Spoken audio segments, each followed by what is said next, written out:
شب جمعہ آنے والی ہے، ایک سورہ فاتحہ تمام حاضرین کے مرحومین کے لیے، رہبر معظم کے لیے، مولانا صاحب کے مرحومین کے لیے، اور ہمارے واجب احترام شہاد بھائی کے جواز صاحب بدت کے لیے الفاتحہ۔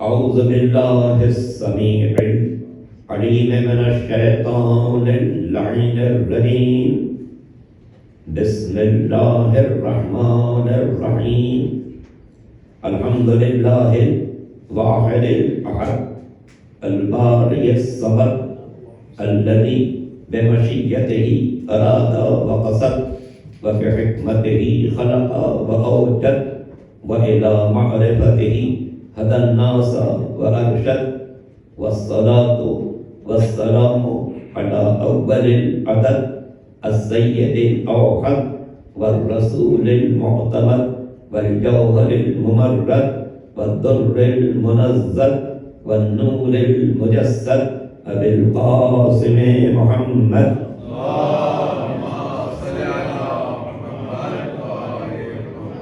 وآله الطيبين الطاهرين المعصومين المظلومين الغر الميامين الذين فاز من اعترف بولايتهم واعتقد وخاب من أنكرها وجحد، الذين أذهب الله عنهم الرجس وطهرهم تطهيرا.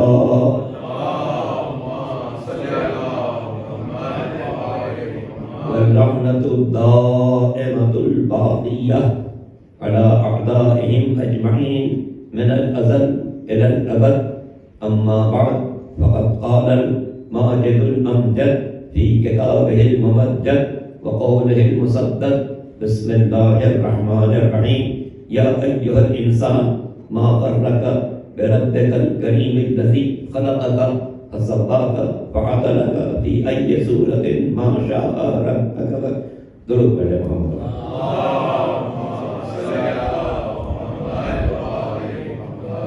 سورہ مبارک الانفطار، تیسرے پارے کی مشہور و معروف سورہ. ارشاد قدرت ہے انسان کو مخاطب کیا گیا ہے.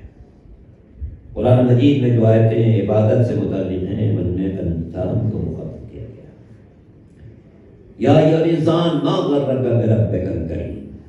اے انسان، وہ کون سی بات ہے جو تجھے منحرف کر رہی ہے، دھوکے میں ڈال رہی ہے اپنے اس مہربان پروردگار سے، الذی خلقک، اس نے تجھے پیدا کیا، فسواک، تیرے جسم کو مناسب بنایا، فعدلک، تیرے نظام حیات پہ اعتدال بیان کیا، فی ای صورۃ ما شاء رکھا، جیسی تصویر چاہی عطا کر کے دنیا کے اندر بھیجا. تو انسان سے خطاب ہے. اور میں نے عرض کیا کہ قرآن مجید میں بکثرت آیتیں جن میں عبادت کا تذکرہ ہے، معرفت کا تذکرہ ہے، ان میں انسان کو مخاطب. یا ایھا الناس اعبدوا ربکم الذی خلقکم والذین من قبلکم لعلکم تتقون. اے بنی نو انسان، عبادت کرو اس پروردگار کی جس نے تمہیں پیدا کیا اور تم سے قبل کے لوگ پیدا. سورہ مبارک ہے هل أتى بإنشاء هل أتى على الإنسان حين من الدهر لم يكن شيئا مذكورا. کیا انسان پر ایک ایسا وقت نہیں گزرا جو بقابل ذکر شیء نہیں تھا. ہم نے انسان کو پیدا کیا من نطفۃ امشاج نبتلی فجعلناہ سمیعا بصیرا. ہم نے انسان کو ملے جلے نطفے سے پیدا کیا اور اسے سماعت بھی عطا کی، بصارت دی. سماعت دی، کائنات پہ ہماری آوازوں کو سنو، بصارت دی، ہماری چیزوں کو دیکھو، رب کو پہچانو. تو انسان ما غرہ، کیا چیز ہے منحرف کرنے والی؟ اس غرہ کا دو ترجمے ہیں. بزرگان نے کیے ہیں، ایک مناجات کرنے اور ایک دھوکہ دینا۔ کون سی چیز مناجات کرنا؟ کائنات میں انسان اگر غور کرے تو اسے خود بخود اندازہ کہ کوئی شے بغیر بنانے والے کے بن نہیں سکتی۔ یہ مائک اگر کوئی نہ بناتا کیسے بنتا؟ یہ ممبر اگر کوئی نہ بناتا کیسے بنتا؟ یہ میری بات کسی نصیب نے ہوتی کیسے سنتی؟ یہ ہمارا کسی نے بنائی نہ ہوتی کیسے بنتی؟ کس قدر بے عقلی ہے انسان! خالق کائنات کو چھوڑ کر اپنے بتائے ہوئے بتوں کے آگے سجدہ کرتے ہیں۔ آفتاب کو دیکھا ہو یہ تو بہت بڑا ہے، سجدہ کرنا چاہیے۔ آفتاب کو دیکھا، اچھا یہ تو بہت چمکدار ہے، سجدہ کرنا چاہیے۔ ستاروں کو دیکھا ہو اس سے تو بڑی آنکھوں کو تازگی مل رہی ہے، سجدہ کرنا چاہیے۔ اپنے ہاتھ سے بت بنا سجدہ کیا، حتیٰ قوم بنی اسرائیل نے تو حد کر دی کہ بچڑے کو سجدہ۔ جناب موسیٰ کو اللہ نے بلایا طور پر مناجات کے لیے، تورات دینے کے لیے، قوم نے بچڑے کو خدا سمجھا۔ یہ بچڑا کیا کر سکتا بھائی؟ یہ بچڑا کیا کر سکتا؟ کمال بے عقلی ہے۔ آپ اگر دنیا کے ان اقوام پر غور کریں جو غیر خدا کو سجدہ کرتے تو سب میں کامل بے عقلی نظر آئے، کامل بے عقلی نظر آئے۔ صدر تعداد تو بت پرستوں کی ہے، تقریباً 80 کروڑ ہندوستان میں اپنے ہاتھ سے بناتے ہیں سجدہ کرتے، ان سے ملتے جلتے مجوسی ہیں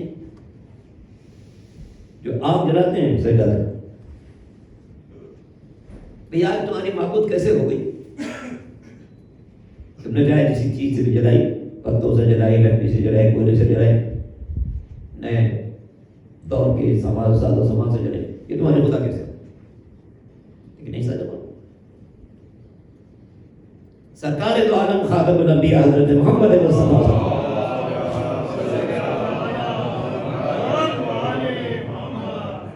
کہ کلمہ پڑھنے والوں میں جو سب سے بلند مرتبہ شخصیت جناب سلمان فارسی، جن کے لیے احادیث میں جملہ بہت ہی خوبصورت ہے، بہت خوبصورت ہے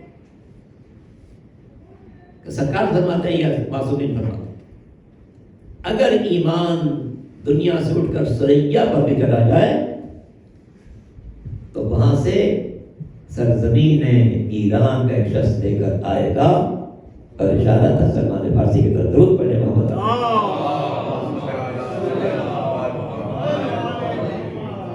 اس حدیث میں جو سرکار دو عالم سے یا ان کے اولاد سے یہ اشارہ ہے کہ سرزمین پر ایمان ہمیشہ مستحکم رہے گا۔ اور حالیہ دنیا میں دنیا دیکھ لیا کہ دنیا کی جو سب سے بڑی طاقت سمجھی جا رہی تھی، جس کا خیال تھا کہ ہم تھوڑی دنوں میں سب کچھ تہس نہس کر کے اور اپنی مرضی چلا کے اور سب کچھ گڑبڑ، مگر اس مرد مجاہد نے کیسی استعمال ہوتے گا، اور جس کی شہادت میں دنیا کو ایسا پیغام دیا۔ میں ہزاروں ایسے اہل سنت کو جانتا ہوں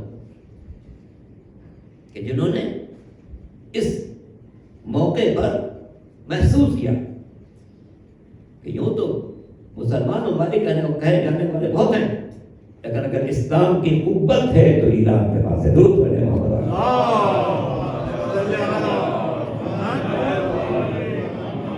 میں بھی محرم سے پہلے لاہور سے ملتان جا رہا تھا بائی روڈ، تو ایک جگہ نماز کے لیے ٹھہرا، میرے ساتھ 2-3 آدمی اور تھے، میں تو نماز میں چلا کے صحیح جگہ تلاش کی اور نماز شروع کر دی۔ تو کافی لمبی گاڑی والے تھے وہاں کے محتمی، وہ میرے ساتھیوں سے باتیں کرنے لگے، کہنے جناب ہم نے اس مسجد میں کبھی سجدہ نہیں رکھی تھی، لیکن جب سے رہبر معطر نے استقامت دکھائی اور ایران میں دنیا کی بڑی طاقت کو تماچا مارا، ہم اپنی بستی میں سجدہ رکھتے ہیں کہ آؤ ہماری انوار کو درود پڑھے محمد۔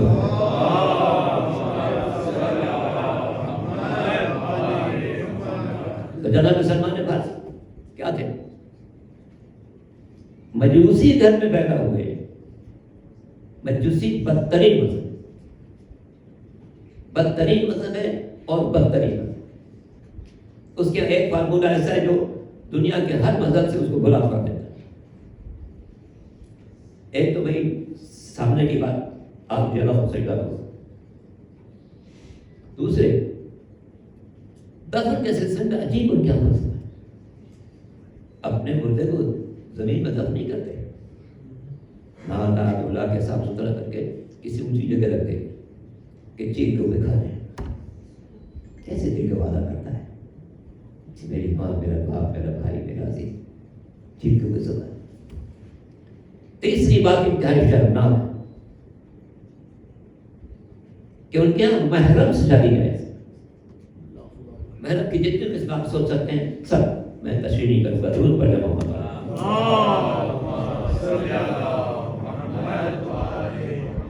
ایسے گھر میں پیدا ہو.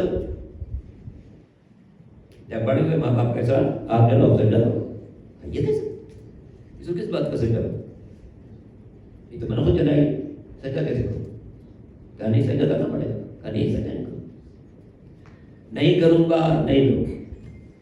ماں کا فیصلہ بیٹھ بیٹھ کر آخر من کو گھر میں قید کر دی. ہاؤس ریسٹ, بند رہو گے کمرے میں. اگر سجدہ کرو گے تو آزاد ہو جاؤ گے, نہیں کرو گے کسی بند رہو. ٹھیک ہے, بند رہو. کافی دن بعد میں ایک روز سوچا کب تک اسی طرح بند رہوں گا. وہ تو معزز خاندان کا کھانا بنی تو اچھا نہیں جاتا, لیکن یہ کیا زندگی, ہمیشہ اسے پڑا. سجدہ تو کر نہیں سکتا ہوں, یہ معقول نہیں ہے. میری عقل کا بارہ نہیں کرتی کہ میں اپنے ہاتھ سے ایک آگ روشن کروں اور اس کے آگے سجدہ نہیں ہو سکتا. طے کیا کہ گھر چھوڑ کے نکل کسی طرح سے اپنے آپ کو, جب ماں باپ واقف تھے, خود آزاد کیا اور نکل پڑے. بہت دور جا کر دیکھا کہ قافلہ نہیں جا رہا ہے. جو قافلہ لے جا رہا تھا اسے کبھی مجھے بھی لے چلو. اسے مجھے کہاں جائے, جہاں مان لے جائے. یہ مسافر ہو جیسے بچے نہیں مان رہے. ضرورت پڑنے محمد والا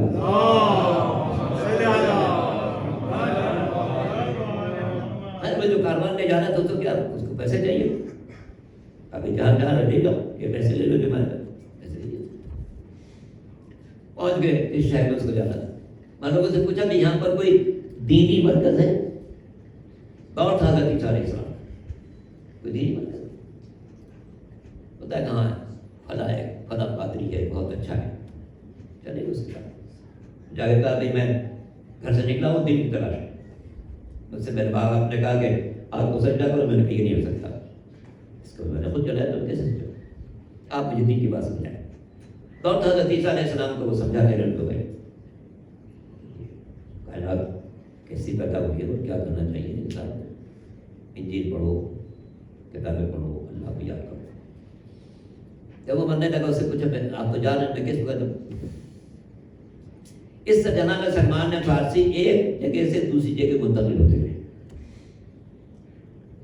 جب آخری جگہ پہنچے تو وہاں کا جو پادری تھا اس نے کہا دیکھو تم جس کی تلاش میں نکلے ہو وہ آنے والا ہے. مکے میں آ چکا ہے, مدینہ پہنچنے والا ہے. درود پڑھے محمد والے محمد.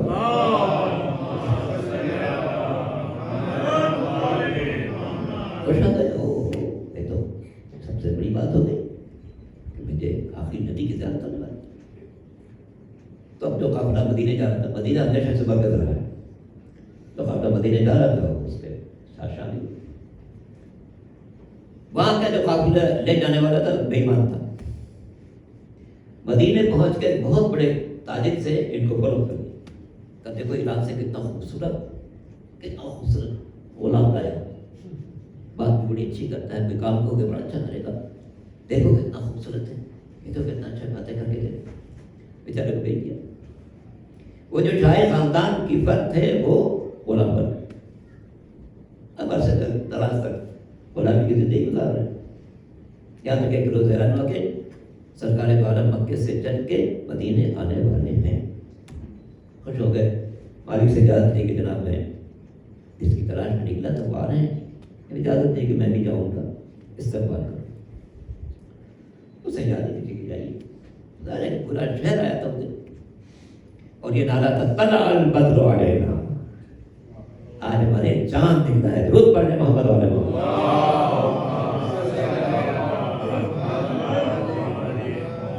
یہ بھی استقبال کرنے والوں میں شامل ہوئے. ظاہر ہے کہ اب وہ کثیر تھا، پورا شہر آیا تو ظاہر سے کوئی اور چیز نہیں دیکھ سکتے. ہاں چہرے کی وجاہت دیکھ لی، زلفیں دیکھ لی، خوبصورتی دیکھ. اگلے روز پھر مالک سے اجازت دی کہ میں 1 گھنٹے کے لیے جانا چاہتا ہوں. آپ اجازت دی کہ ہاں ٹھیک ہے جاؤ. اب دونوں 1 گھنٹے کی اجازت لے کے آتے تھے اور چلے جاتے تھے. پھر تشبیہ نہیں ہوتی تھی. دل چاہتا تھا کہ اسی ذات گرانے کے پاس زندگی گزاروں. اس مالک سے کہا بھائی آپ اجازت کیجیے. کہا نہیں میں کہاں سے اجازت کروں، بہت پیسے دیے تمہارے، بہت بڑی رقم خرچ کی ہے، اجازت نہیں کر سکتے، اجازت نہیں کر سکتے، بڑا نقصان ہو.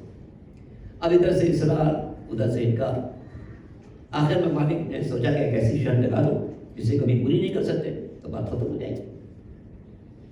اس نے کہا ٹھیک ہے تو میں آزاد کروں گا ایک شرط کا.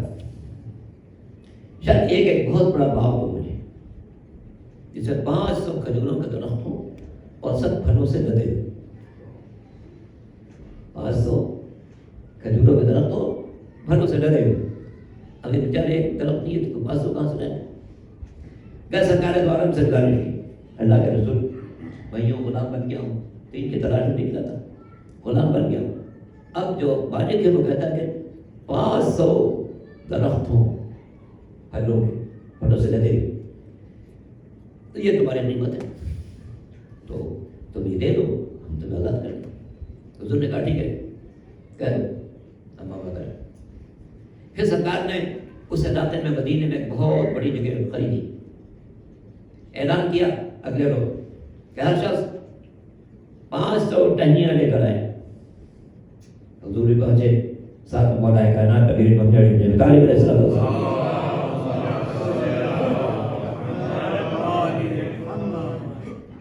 پہنچ گئے. مولا زمین کھودتے جا رہے ہیں، پیغمبر ٹہنی لگاتے جا رہے ہیں. جیسے ٹہنی لگاتے ہیں درخت کھڑا ہو جائے، پھل سے لگ جائے. شام تک 500 درخت تیار ہو گئے، پھلوں سے لگے ہوئے. سرکار نے فرمایا کہ جاؤ اس مالک سے کہو کہ باغ حاصل ہے، آپ باغ نے مجھے آزاد کریں. وہ گئے اس کو بنا کے جائے. یہ کل تک تو صحرا تھا، بیابان، یہ کہاں سے ایسا کیسے ہوا؟ 500 درخت بھی لگے ہوئے ہیں، پھلوں سے لدے ہوئے بھی ہیں، اور یہ کل میں دیکھ چکا ہوں یہ جگہ کل تک بالکل خالی پڑی. یہ کیسے ہوا؟ جناب سلمان نے کہا کہ یہ جو ذات مقدس میں بیٹھی ہوئی نظر آ رہے ہیں یہ ان کی برکت ہے. اچھا ان کی برکت سے ایسا تو میں ان کا کلمہ بھی پڑھتا ہوں، تم کا آزاد بھی کرتا ہوں، اور یہ باغ میں تمہارے حوالے کرتا ہوں. یہی وہ باغ سلمان فارسی ہے کہ انشاءاللہ آج بھی آپ مدینہ منورہ جائیں تو اس باغ سلمان فارسی سے کچھ کھجوریں آپ کو مل جائے گی. درود پڑھنے محمد والے.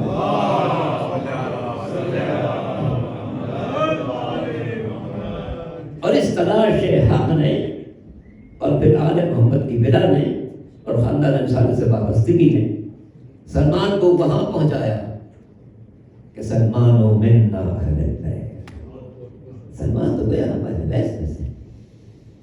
معصیت نے پسر نو کو اہلیت سے خارج کیا، اطاعت نے سلمان فارسی کو اہل بیت سے خارج کیا. مل کے درود پڑھیں.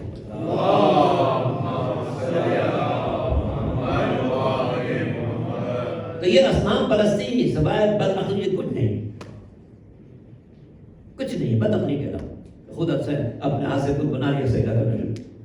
یہ کیسے ہو سکتا ہے؟ کیا کیا اس نے؟ یہ جو تم نے تو خود کو سجدہ کر، اس نے کیا کیا؟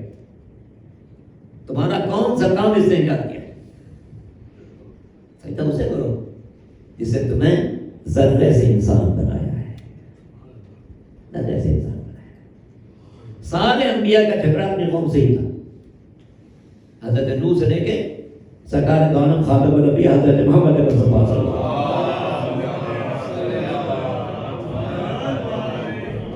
یہی جھگڑا کہ اپنے ہاتھ سے تم بناتے ہو سجدہ کرتی ہے. کون سی عدالت تھی کہ نہیں جناب؟ یہ بے یخنی حضرت نوح علیہ السلام کے زمانے سے ہزاروں برس گزرنے کے بعد آج بھی دنیا کے مشرکین میں اسی دن جاری ہے. کوئی بات کرے تو پتھر کا.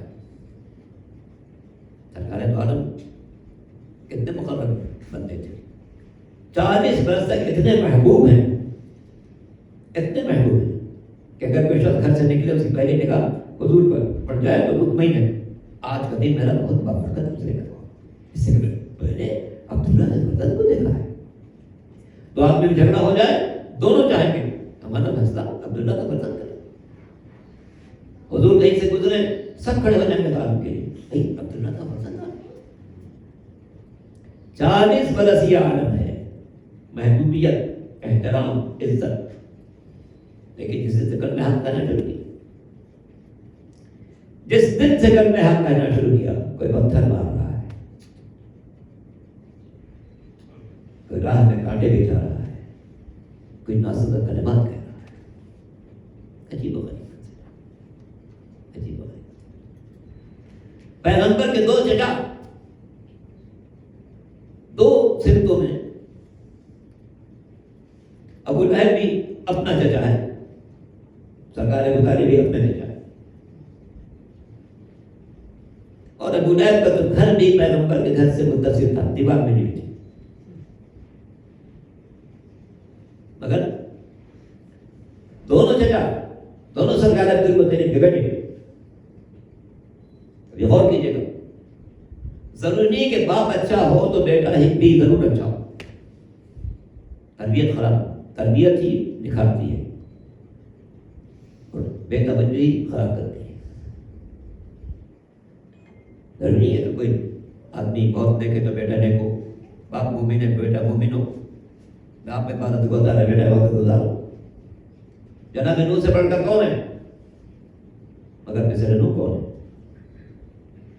جناب یعقوب سے بڑھ کر کون ہے؟ برادر یوسف کیا ہے؟ سرکار عبدالمطلب کیا ہے؟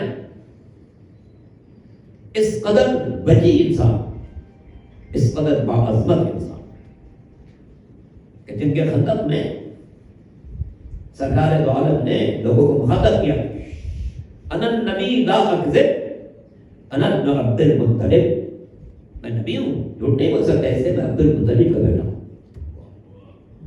چونکہ سارے عالم عرب میں جناب عبد المطلب کی عظمت انتہائی نمایاں تھی اور ہر شخص کو انتہائی پاکیزہ بلند مرتبہ انسان تھا.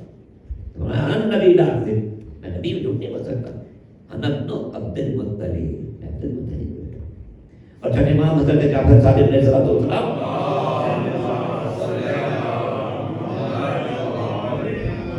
فرماتے ہیں کہ جب محشر میں سرکار عبدالمطلب تشریف لائیں گے تو چہرے پر نور انبیاء جیسا ہوگا, وجاہت بادشاہوں جیسی ہوگی.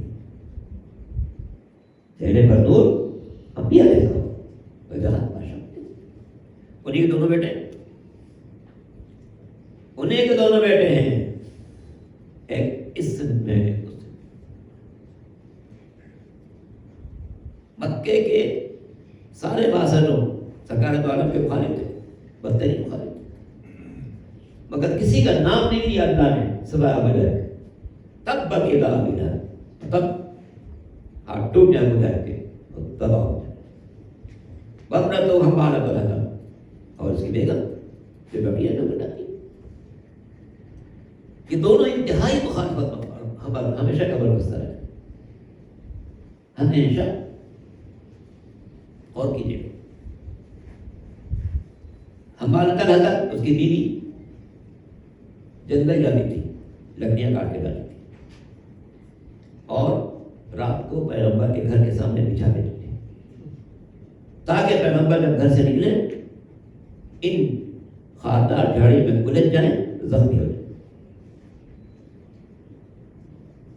اور ابو لہب جب یہ دیکھتا تھا کہ پیغمبر کی باتوں سے کوئی آدمی متاثر ہو رہا ہے تو اس کے پاس جاتا تھا, کہتا دیکھو ان کی بات کو سننا, یہ میرا بھتیجا ہے, بیٹے کی جگہ آج کل اس پر ایک جنات مسلط ہے, اس کی بات کو سن. تو وہ جو کئی روز کی محنت ہوتی تھی وہ ضائع ہو جاتی تھی. اور دوسری طرف سرکار مطالب ہیں اور ان کی تو ہو جائے جناب فاطمہ بنت اسد جن کو اللہ نے 4 بیٹے دیے، جناب طالب ابن نصر طالب صلی اللہ علیہ، پھر جناب عقیل، پھر جناب جعفر تیار، پھر مولا، مگر اپنے ہر بیٹے سے زیادہ پیغمبر کو جانے کھانے کا ہوتا ہے پہلے پیغمبر ہے، کوئی تحفہ آئے گا پہلے پیغمبر کو پیش کیا جائے گا، کوئی اور مناسبت تو پہلے پیغمبر۔ اور سرکار مطالب نے تو اپنی جان فدا کر دی ہے سرکار مطالب، اپنی اولاد کو فدا کیا، سب جانتے ہیں یہ سب باتیں آپ کے سامنے۔ شاہ ابی طالب میں جب محصور رہنا پڑا خاندان کے لوگوں کو، تو جناب ابو طالب کا طریقہ یہ تھا، ابتدائی شب میں پیغمبر جس بستر پر سوتے تھے جناب ابو طالب ان کو بستر سے اٹھاتے تھے، اپنے بستر پر لا کے ڈالتے تھے، اور پیغمبر کے بستر پر اپنے کسی فرزند کو سلا دیتے تھے، 4 بیٹے میں سے کسی کو سلا، تاکہ اگر دشمن خون مارے تو ابو طالب کا لال قربان ہو جائے، بدن پر جان اور پیغمبر کو اپنے بستر پر سلاتے تھے، اور بستر کے پاس کھڑے ہو کر ساری رات تلوار لے کے کھڑے رہتے۔ اگر دشمن کسی طریقے سے مخفی طور پر یہاں پہنچ جائے تو ابو طالب کی تلوار اس کا ساتھ، یہ ہے ابو طالب۔ انشاءاللہ کسی روز اور مزید تفصیل سے بات کروں گا، درود پڑھنے محمد علیہ۔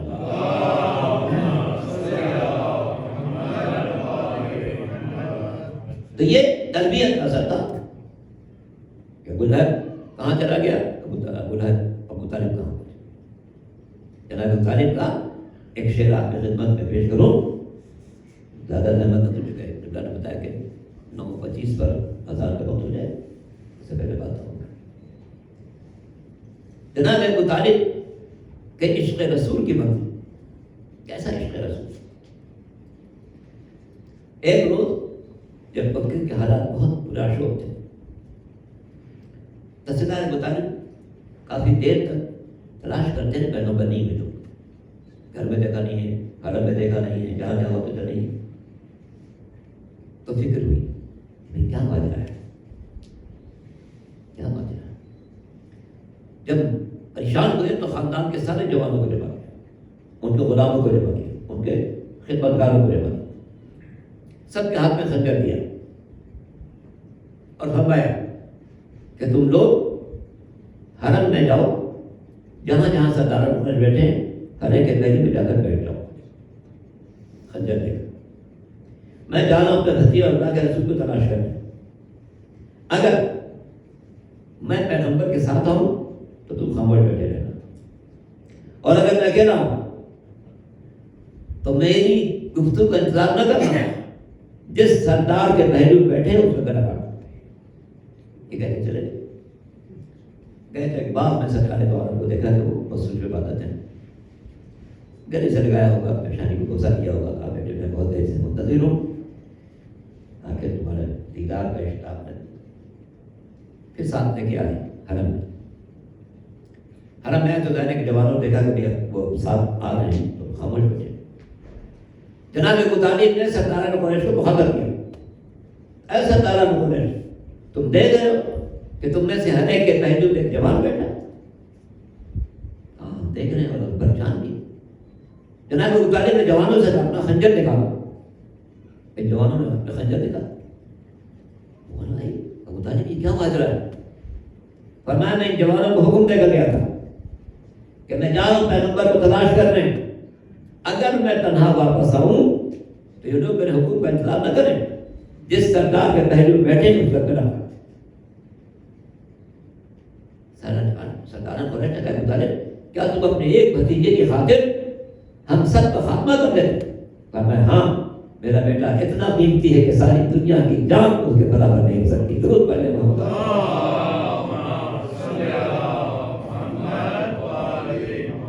اس کے بعد آپ نے قصیدہ پڑھا ہے، اس کا پہلا شعر یہ الم تعلم انا وجدنا محمدا نبیا کموسیٰ صحبہ لے کر کیا تم نہیں جانتے میں نے محمد کو نبی پایا ہے؟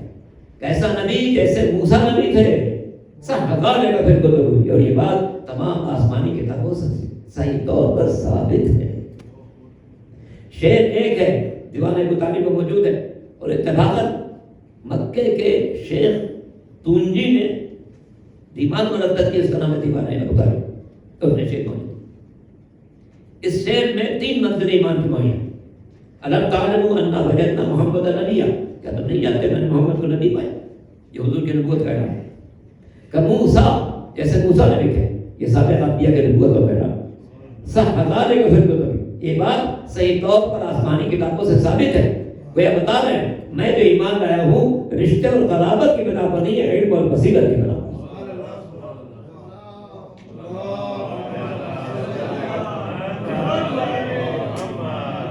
صاحبان دانش کا مجمع ہے. ایک بات اچھا، یہ شعر کہاں پڑھ رہے ہیں؟ مکے میں. مکے کے لوگوں کا کن انبیاء سے تعلق ہے؟ یا حضرت ابراہیم سے یا حضرت اسماعیل. کیونکہ انہیں دونوں کی وجہ سے یہ خانہ کعبہ تعمیر ہوا، انہیں کی نسل آباد ہوئی، انہیں کی وجہ سے شہر آباد ہوئی. حضرت موسیٰ کا کوئی تعلق مکے سے نہیں. مکے سے اور مکے والوں سے جناب موسیٰ کا ٹائم میں کوئی تعلق نہیں. مگر جناب ابو طالب اپنے شعر میں جناب ابراہیم و اسماعیل کی نبوت کا تذکرہ نہیں کر رہے ہیں، جناب موسیٰ کی نبوت کا تذکرہ. جبکہ مکے کے لوگوں کا کوئی تعلق نہیں. گفتگو مکے میں ہو رہی ہے، تعلق مکے والوں سے اس طرح کا نہیں. مگر کیا بتانا ہے کہ نبی کا موسیٰ کہ ویسے نبی جیسے موسیٰ نہیں. جب ہم نے قرآن کو کھولا تو 29ویں پارے میں 29ویں پارے میں ارشاد ہوا انا ارسلنا الیکم رسولا شاہدا علیکم کما ارسلنا الی فرعون رسول. اے مکے کے لوگ، ہم نے تمہارے درمیان محمد کو ویسے ہی نبی بنا کر بھیجا ہے جیسے فرعون کی طرف موسیٰ کو نبی بنا کر بھیجا ہے. تو قرآن نے بھی پیغمبر کو موسیٰ سے تشبیہ دی. اور خود سرکار دعالم نے کیا فرمایا؟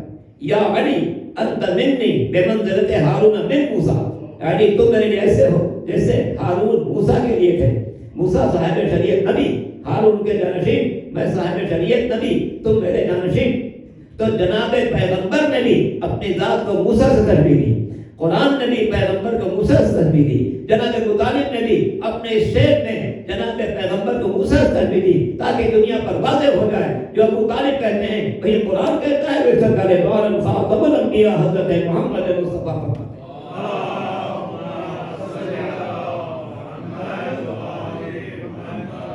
صحابہ کا پھر کتب، یہ بات تمام آسمانی کتابوں سے صحیح طور پر ثابت ہے.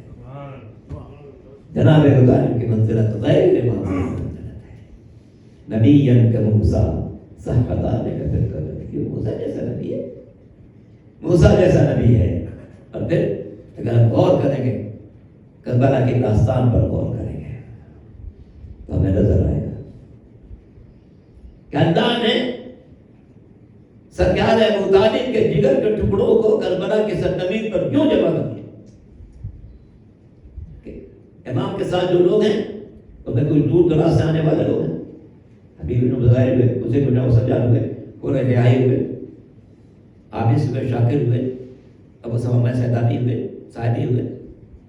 یہ سب دور کے لوگ. خاندان بنی ہاشم کے 18 جوان مشہور ہیں جہاں حسین نے بھی سنتے رہے کہ 18 جوان بنی. کہنے کو یہ جوان بنی ہاشم ہیں مگر سب ابو طالب کو ٹکڑے. پیغمبر کے کسی اور چچا کی کوئی اولاد شامل نہیں سوا خان جناب ابو طالب. امام مظلوم کون ہے؟ حسین ابن علی، ابو طالب کے بیٹے. امام کے بعد سب سے عظیم شخصیت مردوں میں عباس تلاوت، علی کے بیٹے، علی ابو طالب کے بیٹے. 2 جوانوں نے جنت کے سرداروں کے 2 شہزادے، شہزادہ اکبر حسین کا بیٹا، حسین علی کے بیٹے، علی ابو طالب کے بیٹے.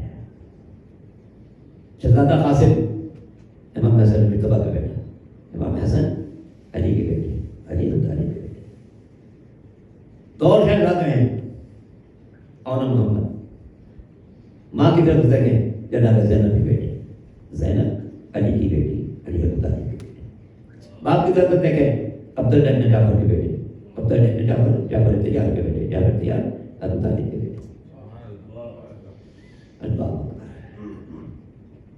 ایک ننھا مجاہد ہے جس کی شہادت سب سے منفرد ہے. وہ کس کا بیٹا ہے؟ حسین کا بیٹا، حسین علی کے بیٹے، علی ابو طالب کے بیٹے. کربلا کے واقعے کے بعد اسیر ہونے والے ایک بیمار ہے جس کے ہاتھوں میں ہتھکڑی پیر میں بیٹھا کمر میں کرے گلے میں تو اس کا اعلان وقات الزمین دلیلا فی دمشق کا نہیں من الزج عبد الغاب عن نصیر مجھے شام میں یوں کھینچ کر لے گئے. اس کا صحیح ترجمہ میں نہیں کر سکتا. شام میں مجھے یوں کھینچ کر لے جا سکتا تھا جیسے پیغمبر سے میرا کوئی تعلق نہ ہو. میں محمد سے غلام ہوں جس کا کوئی غصہ نہیں آ.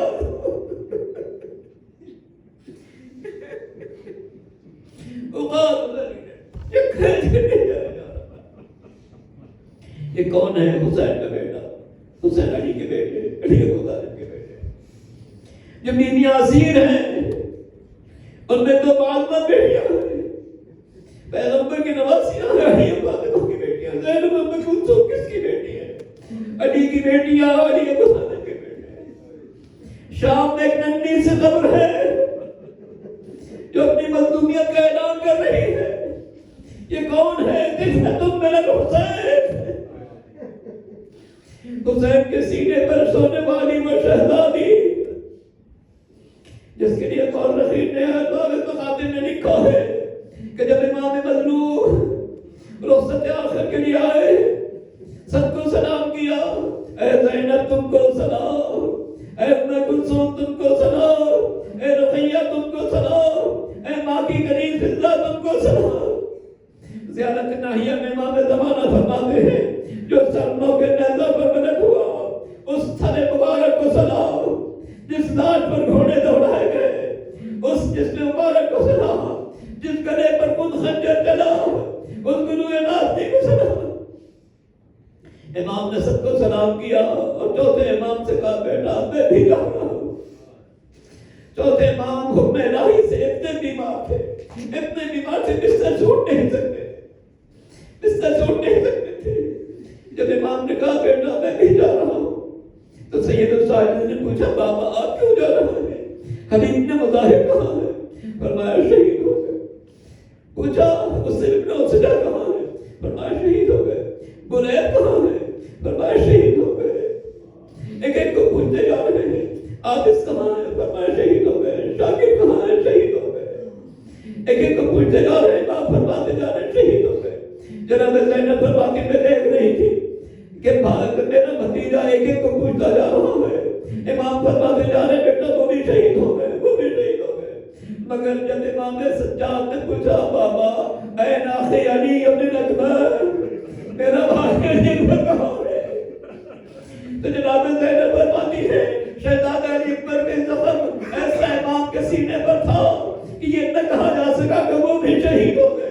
بس اتنا فرمایا بیٹا یہ سمجھ لو مردوں میں تمہارے اور میرے علاوہ کوئی باقی نہیں. جب نہیں وصیت فرمائی ہوگی بیٹا اب میں بھی جا رہا ہوں، خدا حافظ. تمہارے ہاتھوں میں ہتھکڑیاں ہوگی صبر کرنا، پیروں میں بیڑیاں ہوگی صبر کرنا، گلے میں توقے خاردار ہوگی صبر کرنا، تمہیں بازاروں سے گزارا جائے صبر کرنا. امام نے وصیت فرمائی. اس کے بعد خیمے سے باہر نکلے، گھوڑے پر سوار ہوئے. اے ذوالجناب مجھے میرے خیال سے مندر تک پہنچا دے. مگر گھوڑا آگے نہیں بڑھ رہا تھا. امام نے ایک مرتبہ گھوڑے کو مخاطب کیا اے گھوڑے میں نے صبح سے تجھے بار بار لعنت دی ہے، مجھے آخری مرتبہ میری منزل تک پہنچا دے. جب امام نے گھوڑے کو مخاطب کیا اس نے ایک مرتبہ امام کو دیکھا پھر اپنے قدموں کی طرف اشارہ کیا. امام نے دیکھا سکینہ تب گھوڑے کے قدموں سے لپٹی ہوئی ہے، کوئی فریاد کر رہی ہے ذوالجناب میرے بابا کو نہ لے جا. میں صبح سے دیکھ رہی ہوں جو مقتل میں جاتا ہے خود سے واپس نہیں آتا. اے ذوالجلال میرے بابا کو نہ لے جا.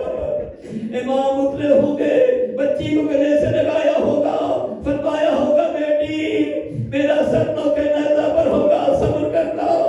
اے بیٹی خیموں میں آگ لگائی جائے صبر کرنا. اے بیٹی شبر کا تبادل کا سامنا کرنا پڑے صبر کرنا. عجب نہیں افلاک پہ آواز آ رہی ہوگی واہ حسینہ واہ حسینہ واہ حسینہ. ہائے حسین سینے پر سونے والی شہزادی بابا کو کیسے رخصت کرے. اے ذوالجلال میرے بابو، اے ذوالجلال،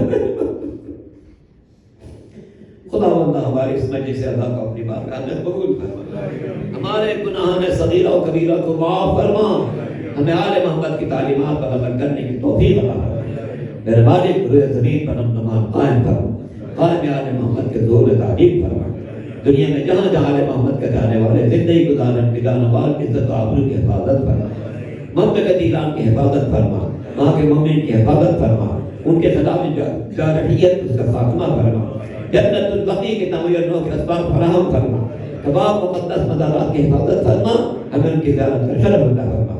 آخر میں ایک بار پھر آپ حضرات سے التماس کروں گا کہ ایک سورہ فاتحہ چونکہ شب جمعہ بالکل نزدیک آ چکی ہے، ایک سورہ فاتحہ کی التماس رکن معظم کے لیے، مولانا صاحب کے مرحومین کے لیے، شہاب بھائی کے جوان فرزند کے لیے، عباس بھائی کے جوان فرزند کے لیے، اور تمام حاضرین کے مرحومین کے لیے الفاتحہ۔